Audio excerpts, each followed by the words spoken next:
வணக்கம். நான் தான் உங்கள் வம்சம் கருவுதல் நிலையத்து நிர்வாக இயக்குனர் டாக்டர் சத்யா. இன்னைக்கு எந்த குறிப்பை பத்தி பேச போறோம்னா, எல்லாத்துக்கும் நல்ல அறிந்த அஸ்வகண்டா மூலிகை. இது சூரணம் சொல்லுவோம். ஏன் இதை பத்தி பேச போறோம் அப்படின்னு பாத்தீங்கன்னா, நிறைய பெண்களுக்கும் ஆண்களுக்கும் இதுக்கான விழிப்புணர்வு தெரியாம இருக்கிறீங்க. இது ரொம்ப முக்கியமான ஒரு சூரண பொடின்னு நம்ம சொல்லலாம். இது நீங்க பாத்தீங்கன்னா பாட்டி மூலிகை இந்த வெளியில வெற்றி நிறையா செஞ்சுக்கிட்டு இருக்கிறாங்க. சோ இந்த அஸ்வகண்டாவை பத்தி ஏன் நம்ம வம்சம் பேசுறோம் அப்படின்னு நீங்க பாத்தீங்கன்னா, நிறைய பேர் திருமணமாகி குழந்தை பாக்கியம் இல்லாதவங்க நாடி வரீங்க.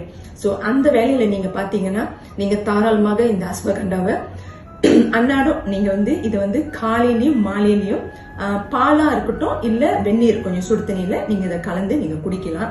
சோ இதனால என்ன எங்களுக்கு நன்மை ஏற்படும் அப்படின்னு பாத்தீங்கன்னா, நிறைய பேர் சில பேர் லோரி டிரைவரா இருப்பீங்க, வீட்டுக்கு வருவீங்க, உடம்புல புத்துணர்ச்சியே இல்லாம இருக்கும், ரொம்ப சோர்வா இருப்பீங்க. சோ இந்த அஸ்வகண்டாவை நீங்க உங்க பாலிலையோ இல்ல தண்ணியிலயோ நீங்க கலந்து குடிச்சு பாத்தீங்கன்னா கண்டிப்பா ஒரு மாற்றத்தை பாப்பீங்க.